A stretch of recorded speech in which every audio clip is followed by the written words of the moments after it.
Bonjour à toutes et à tous, bienvenue sur la chaîne.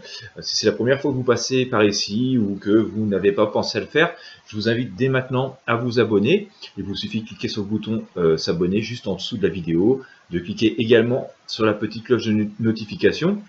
Pardon. L'idéal étant de vous inscrire gratuitement à ma newsletter Intuition Libre. Je vous le dis souvent, c'est assez capital, hein. Vous trouverez le lien donc dans la première zone de description. Et au passage, merci encore aux personnes qui font des dons. Vous êtes très peu nombreux, nous sommes très loin des objectifs, ce qui met forcément en péril l'activité ou du moins la quantité de vidéos que je peux mettre à votre disposition. Voilà, donc si vous voulez faire un don, ben voilà, comme tous les services gratuits, on se finance en grande partie que comme ça. Vous avez le lien de mon compte Tipeee juste sous cette vidéo. J'ai eu envie aujourd'hui de revenir sur un sujet que nous avions abordé il y a déjà quelques mois, quelques semaines, concernant le climat, la météo, le réchauffement climatique. Ça a fait un peu tilt dans ma tête puisque hier soir j'ai eu l'occasion de regarder un reportage, c'était je crois sur W9, concernant le réchauffement climatique et les problèmes qui arrivent, notamment à un horizon qui est très proche pour nous, hein, c'est l'horizon de 2050, donc dans 30 ans. Et on s'aperçoit que voilà, les conséquences et le réchauffement lui-même est assez catastrophique. Et puis bah, nous avons connu dans certaines de nos régions, notamment dans le sud de la France, des inondations à nouveau complètement dévastatrices et qui causent beaucoup de malheur aux personnes qui en sont victimes, qui pour certaines en sont victimes depuis plusieurs fois. Avec quelle perspective, c'est ce que nous allons tenter de savoir au travers de ce tirage de tarot. Je me souviens dans un tirage du printemps, vous avoir dit que je vous voyais une fin d'année avec beaucoup d'eau. Eh bien, malheureusement, il semblerait que j'ai eu raison. Alors, il aurait fallu que ce soit un peu plus sec, ou du moins avec des quantités d'eau qui tombent moins fortes à chaque fois. Voilà, donc nous allons faire ce tirage de tarot de Marseille, hein, pour essayer de savoir voilà, où nous en sommes dans les inondations, dans ce réchauffement climatique. Il y a quand même des personnes, j'ai vu ça, il y avait un débat qui suivait le reportage que j'ai regardé hier soir, j'ai assez vite coupé d'ailleurs ce débat. Il y a encore des personnes qui prétendent qu'il n'y a pas de réchauffement climatique, hein. Voilà. Je vais juger vous-même. Allez. Alors, réchauffement climatique, où en sommes-nous? J'aurais tendance à dire que c'est le plus gros problème de société que nous avons actuellement, hein. Tout le reste est très secondaire, puisque si l'humanité est amenée quand même à disparaître, j'ai entendu hier dans ce reportage qu'on s'attend à ce qu'il puisse y avoir 100 000 morts en raison de la canicule. Vous voyez, chaque année, 100 000 morts en raison de la canicule. Vous voyez, c'est vraiment dévastateur. On pourrait avoir plein de maladies, de virus qui se réveillent, qui pour l'instant sont enfermés dans la banquise et dans la glace. Voilà, des montagnes entières qui s'écroulent. Donc vous voyez, quand je dis que c'est sans doute le plus gros problème que nous pouvons rencontrer en termes d'humanité, voilà, tout le reste est sans doute assez accessoire.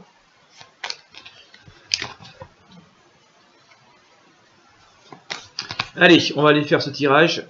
Où en sommes-nous? Tiens, on va demander au pendule aujourd'hui de nous éclairer sur les arcanes. Alors on va tout étaler.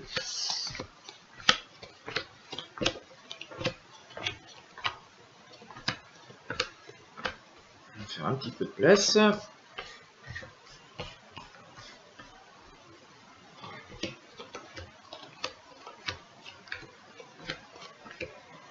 Allez. Les inondations. Canicule, où en sommes-nous? Allez, voilà.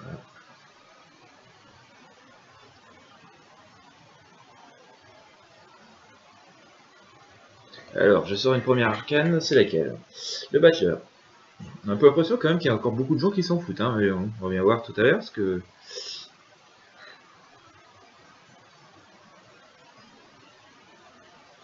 Je sors la mort.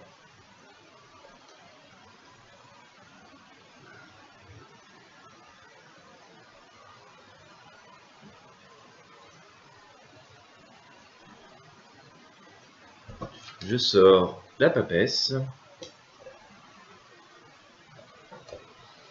Il y a un peu une confrontation en fait des deux mondes.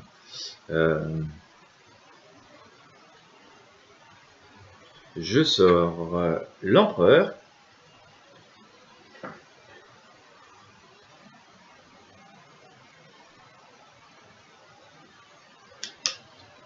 Hop, le pape, juste ici.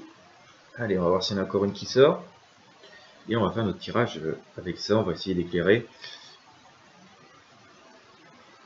avec le reste des arcanes, mais nous avons ici en fait les bases de notre tirage, et avec la lune quand même, on voit que c'est très compliqué. Allez, on va faire ça comme ça. Hop. On range les autres arcanes, on va les utiliser pour recouper tout à l'heure. Hop. Alors, j'ai dit quoi? Je sors le batteur, la mort, la papesse, l'empereur, le pape et la lune. Bien. Alors effectivement, au moment où je vous parle, on a quand même l'impression que la vie continue, que effectivement on parle ça un peu comme des faits divers. Voilà, ça passe à la télé, un fait divers, des catastrophes, des inondations, qui sont bien plus que des faits divers pour les personnes qui les subissent. C'est vraiment de réelles catastrophes et de réelles causes de traumatisme. Et que finalement on n'a pas vraiment de solution. J'ai un peu l'impression qu'on n'a pas de solution. On remet un petit peu au lendemain les solutions pour... enfin, on remet au lendemain l'urgence climatique et le fait que les choses s'accélèrent. Alors non pas qu'il n'y ait pas des volontés, à mon sens, d'améliorer les choses, mais c'est que tout simplement, on ne sait pas trop quoi faire. L'ampleur du phénomène est quand même assez forte, elle est très puissante, c'est les forces de la nature, elle dépasse complètement aussi ce que l'on peut faire sans doute humainement, et aussi d'un point de vue budget financier. Et donc, il y a aussi une partie de personnes qui vivent dans cette insouciance, qui tant qu'elles ne sont pas touchées, tant qu'elles ne sont pas frappées, ou préfèrent se dire que ça va s'arranger tout seul, ou préfèrent ne pas voir parce qu'elles sont assez angoissées par le phénomène finalement. Donc en fait on ne traite pas en urgence, on ne traite pas aujourd'hui en urgence ce problème climatique qui est le problème numéro 1 du monde, de l'humanité, et de notre société, mais de l'humanité tout entière, quoi. On remet au lendemain, on a tendance à remettre au lendemain, il y a de temps en temps des grandes conférences, et puis ils se rassemblent, discutent de choses, définissent des objectifs, parce que maintenant, on a quand même conscience, notamment à travers des scientifiques, des enjeux et des scénarios se modélisent de plus en plus, on le sait. Mais finalement, voilà, tout le monde retourne vite à d'autres préoccupations. Une fois ces colloques, ces réunions, je ne sais pas trop comment on pourrait les passer, ou les appeler, où on évoque ces sujets. Sur le moment, tout le monde est interpellé, mais vite on repasse à autre chose et on recontinue cette vie et nos modes de vie qui continuent à détruire absolument totalement notre planète, quoi. Et donc le problème il est majeur et tout entier, il est ici, et donc on ne prend pas de mesures, on ne change pas les choses, et donc vous voyez, nous sommes vraiment dans une forme de vice. Je sors le diable pour recouvrir cet arcane, et donc ça confirme mes propos, qu'on est quand même complètement enchaîné surtout en mon sens, dans des intérêts financiers et économiques, parce que effectivement, pouvoir prendre en compte la planète et en considération la planète et répondre à cette urgence climatique, c'est bouleverser complètement nos modes de vie et avoir des enjeux économiques complètement énormes. C'est un peu, on va dire, la fin de l'industrie telle que nous la connaissons, puisque on sait à peu près maintenant que c'est depuis l'ère industrielle que vraiment le problème climatique s'est accéléré à grande vitesse, et que donc tout ce que nous avons, le monde entier, pas seulement la France, mais tout ce que le monde entier a construit en termes d'industrie depuis 50 ou 60 ans, ou 70 ans, est à revoir complètement, jusqu'à nos modes de déplacement.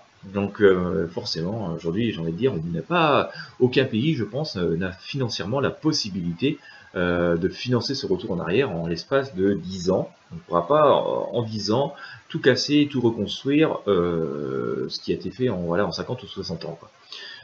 Et puis aussi, il y a des enjeux, il y a des choses beaucoup plus, on va dire, beaucoup plus des conflits d'intérêts personnels. Certaines personnes n'ont pas envie que ça change. Je sens très bien comme ça. Pourquoi on changerait quelque chose qui fait finalement leur bonheur? Parce que si on détruit tout le système économique en grande partie, les systèmes économiques que nous avons aujourd'hui, nos modes de consommation et nos modes de production, ça veut dire qu'il y a des personnes qui vont tout perdre. Donc il y a beaucoup de conflits d'intérêts qui sont là-dedans, et d'énergie contraire, et qui font que les choses n'avancent pas, alors que le grand coup de balai lui-même s'annonce, quoi. Voilà.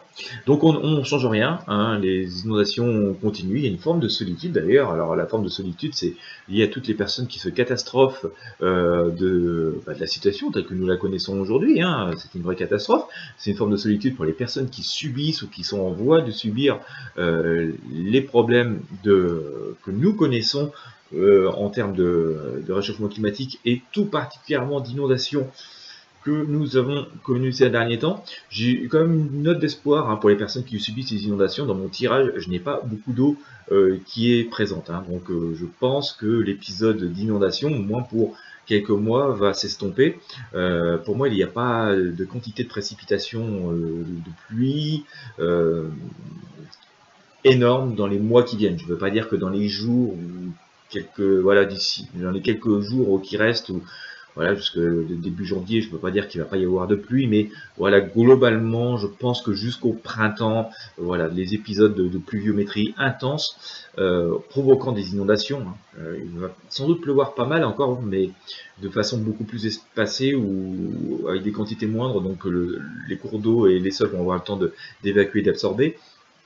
Mais voilà, il n'y a pas beaucoup d'eau qui entoure ce tirage, donc je pense qu'on va avoir un petit accalmie de ce côté-là. Mais va y avoir des choses qui vont évoluer, je pense, quand même, en termes de climat. Il va y avoir quand même une grande sanction qui va intervenir. J'ai quand même tendance à penser qu'on va avoir encore un grand coup de rappel de la nature, hein, pour vraiment faire bouger les consciences. C'est extrêmement, extrêmement compliqué. Il y a aussi plein de personnes qui travaillent sur ce sujet, qui réfléchissent beaucoup, qui nous alertent, mais qui vont finir par faire entendre leur voix ou qui vont trouver la façon de nous faire prendre conscience de ce qu'ils ont découvert. C'est ce que me semble vouloir me dire aujourd'hui la papesse et l'empereur qui sont couplés, avec quand même aussi pas mal de personnes qui vont être capables je pense, de nous faire prendre la bonne direction sans sombrer dans la panique, parce qu'il y a quand même, voilà, je disais, des épisodes qui vont être assez forts, qui vont nous rappeler que nous ne sommes pas grand-chose, hein, nous sommes des petits êtres frêles et fragiles.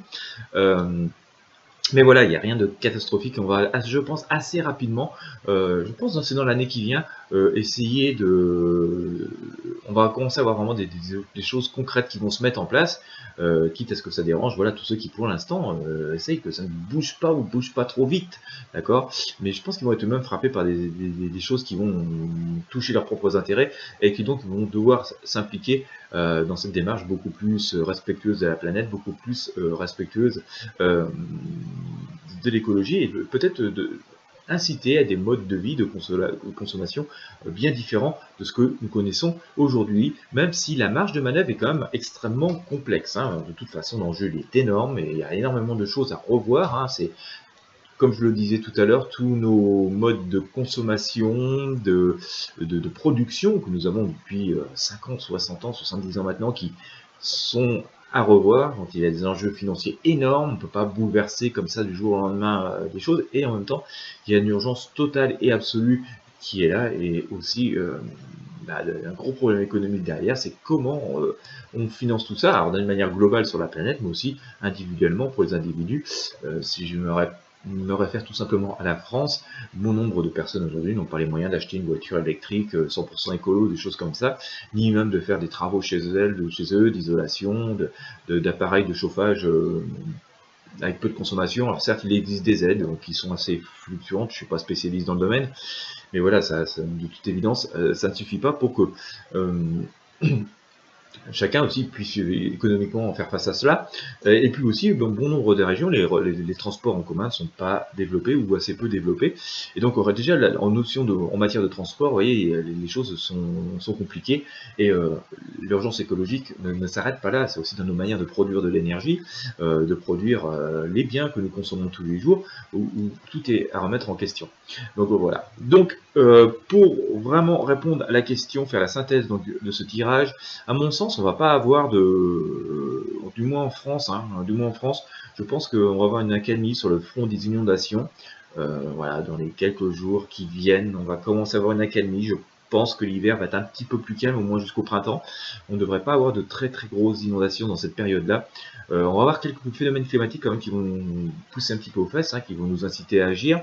Mais de toute manière, je pense que quand même vers la fin du premier trimestre 2020, on va commencer à avoir des actions concrètes qui vont se mettre là, et il va y avoir sans doute des gros conflits d'intérêts, hein, qui vont se manifester. Il va y avoir des oppositions peut-être économiques, politiques assez farouches, parce qu'entre les personnes qui vont vraiment mettre en évidence les problèmes et qui vont tenter de mettre des choses en place, et puis toutes celles qui ont l'avantage que ça ne bouge pas ou pas trop vite.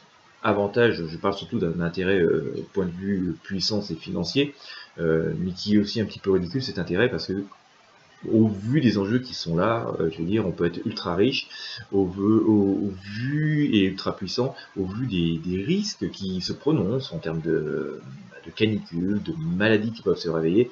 On pourrait être ultra riche, ça ne servira à rien, on sera balayé par la nature comme un fétu de paille dans la tempête.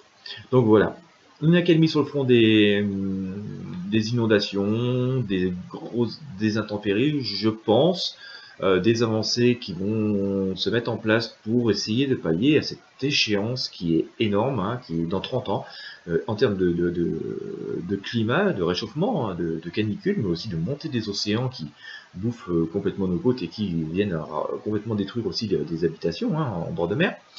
Donc on va vraiment avoir des mesures concrètes qui vont vraiment se mettre en place. On va commencer à avoir des nouveaux systèmes de vie, des nouveaux systèmes de financement, trop faibles, hein, encore dans un premier temps, pour pouvoir essayer de concrétiser cette forme d'un petit peu de retour en arrière, de mode de vie plus sain que nous impose et nous réclame la planète.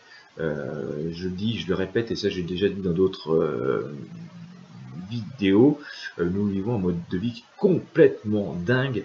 Nous sommes dans l'autodestruction, le suicide le plus total. C'est ce que nous disent nos scientifiques par rapport à notre manière de considérer notre planète, de l'épuiser, de la maltraiter et de maltraiter notre nature, et sans tenir plus compte de ça, des signes de fatigue qu'elle nous donne depuis très longtemps. Dans le reportage que je regardais hier, il y avait Haroun Taziev qui tirait sur la sonnette d'alarme. Nous étions à la fin des années 70. C'était dans une émission qui s'appelait, je crois, Les dossiers de l'écran. Donc vous voyez, et on lui rigolait au nez, hein, quand il annonçait qu'on faisait trop de CO2, que ça allait nous causer des problèmes de réchauffement climatique, de fonte des banquises. À la fin des années 70, on se moquait de lui, quoi. D'accord? Et pourtant, nous en sommes bel et bien là, et il y a encore aujourd'hui des personnes qui sont sceptiques et qui, sans doute, nous amèneraient à la catastrophe. Voilà. Donc pas de panique, hein, les choses sont en cours, mais vraiment une prise de conscience très importante de la part de nous tous. Nous allons voir comment les choses vont évoluer. Je ferai sans doute des tirages en fonction des événements. Si cela vous intéresse, n'hésitez pas à me le dire dans les commentaires de cette vidéo. Si vous avez aimé cette vidéo, n'hésitez pas à mettre un pouce bleu, à la partager avec vos amis et vos réseaux sociaux. Si vous n'êtes pas encore abonné à la chaîne, n'hésitez pas à le faire dès maintenant. Et dans tous les cas, excusez-moi, on va laisser le téléphone raccroché, d'accord ? Et donc dans tous les cas, voilà, merci à toutes et à tous de faire vos dons, parce que c'est ce qui me permet de soutenir le plus possible ma chaîne, hein, bien entendu. Sans votre soutien, rien ne serait possible. Vous voyez, dérangé par le téléphone, mais la preuve que mes tirages sont à live, et non, je ne prépare pas mes discours, je ne le ferai pas. J'ai encore eu une remarque comme ça. Je devrais préparer mes discours pour que les vidéos soient plus fluides. Je ne le ferai pas, je fais de la voyance, je dis ce qui me vient. Il y a parfois des coupures de mes guides quand je vous parle, parce que voilà, on n'est pas au téléphone avec le dernier smartphone à la mode, hein. C'est des communications un petit peu, on va dire médiumniques, voilà, je sais pas comment vous dire. Donc voilà, nous ne sommes pas sur le dernier smartphone à la mode, donc voilà, je prends le flux de données qui va parfois très vite, parfois pas vite. Donc c'est ce que je vous retransmets. Donc je fais de la voyance, donc je ne fais pas de la communication. Et non, je ne préparerai pas mes tirages, parce que préparer mes tirages à l'avance, ce ne serait pas vous faire vivre des choses instantanément, et ce ne serait plus de la voyance. Nous ne sommes pas sur un plateau de chaîne TV d'information en continu. Voilà, merci encore à toutes et à tous de votre fidélité, de votre soutien actif via vos dons. Malheureusement, vous êtes très peu nombreux à en faire, et ça met très en péril l'activité, forcément. Donc beaucoup de questions se posent sur l'avenir de la chaîne dans cette fin d'année. Ça va faire plaisir à certains et certaines qui ne n'ont qu'une envie, c'est se débarrasser de nous autres qui sommes là pour éclairer un petit peu les consciences et les choses un peu obscures du monde qui nous entoure. Voilà, je vous souhaite à toutes et à tous une très très bonne journée, je vous dis à bientôt.